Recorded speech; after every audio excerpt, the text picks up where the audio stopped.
গাজায় এখনো থামেনি পশ্চিমাদের বর্বর হত্যাযজ্ঞ। আকাশ থেকে ছোড়া বোমা হামলায় ধ্বংস হয়ে গেছে অধিকাংশ গাজা শহর। তবে এসবের প্রতিশোধ যেন এবার প্রকৃতি নিচ্ছে নিজের হাতে।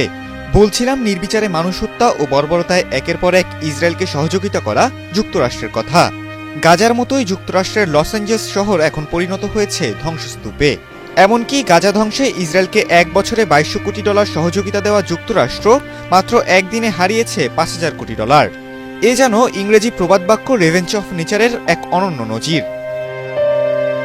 টানা 5 দিন ধরে চলমান লস অ্যাঞ্জেলস দাবানল নিয়ন্ত্রণে হিমশিম খাচ্ছে দমকল কর্মীরা। গত মঙ্গলবার শুরু হওয়া এই দাবানল দ্রুত ছড়িয়ে পড়ার পেছনে প্রধান কারণ ছিল প্রচণ্ড ঝড়ো বাতাস। তবে শুক্রবার সে বাতাসের গতিবেগ কমে এসেছে অনেকটাই, যার ফলে দমকল বাহিনী আগুনের ওপর কিছুটা নিয়ন্ত্রণ পেতে শুরু করে। রয়টার্সের প্রতিবেদনে বলা হয়, মঙ্গলবার দাবানল সৃষ্টির শুরু থেকেই একযোগে 6টি দাবানল শুরু হয়েছিল, যার প্রভাবে কাউন্টির আশেপাশের এলাকা রীতিমতো নিশ্চিহ্ন হয়ে যায়। অন্তত 10 জন নিহত হয়েছেন এই দাবানলে। ধ্বংস হয়ে গেছে প্রায় 10,000 অবকাঠামো। তবে বিশেষজ্ঞদের সংখ্যাটা আরও বেড়ে যেতে পারে।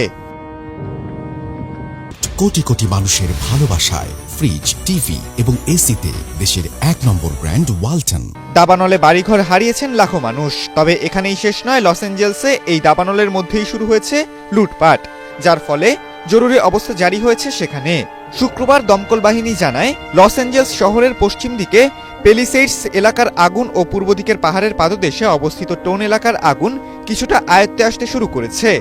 এর আগ পর্যন্ত সেখানকার পেলিসেডস ও ইট নিয়ে আগুন মোটেও নিয়ন্ত্রণে ছিল না। মাটি ও আকাশ থেকে চেষ্টা করেও নিয়ন্ত্রণ আসছিল না দাবানলের ওপর, যার ফলে 2 অঞ্চলের 34,000 একর জমি পুড়ে ছাই হয়ে গেছে। তবে বাতাসের বেগ কমে আসতেই দমকল বাহিনীর কাজ কিছুটা সহজ হয়ে যায়, যার ফলে পেলিসেডসের আগুনের ওপর 8 ও ইটনের আগুন 3% নিয়ন্ত্রণ নিতে পেরেছে দমকল বাহিনী। এদিকে আরও 5টি সক্রিয় দাবানলের আগুন নিয়ন্ত্রণে আনতে এখনও লড়ে যাচ্ছে দমকল বাহিনীর আরও অনেক দল।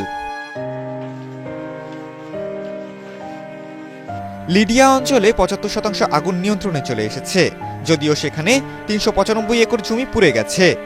হার্স্ট অঞ্চলে আগুনে পুড়েছে 771 একর জমি।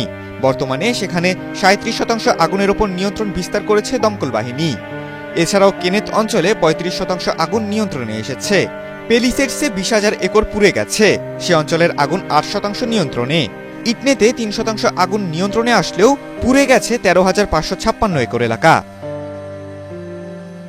খালিদুল ইসলাম তানভীর, এটিএন বাংলা।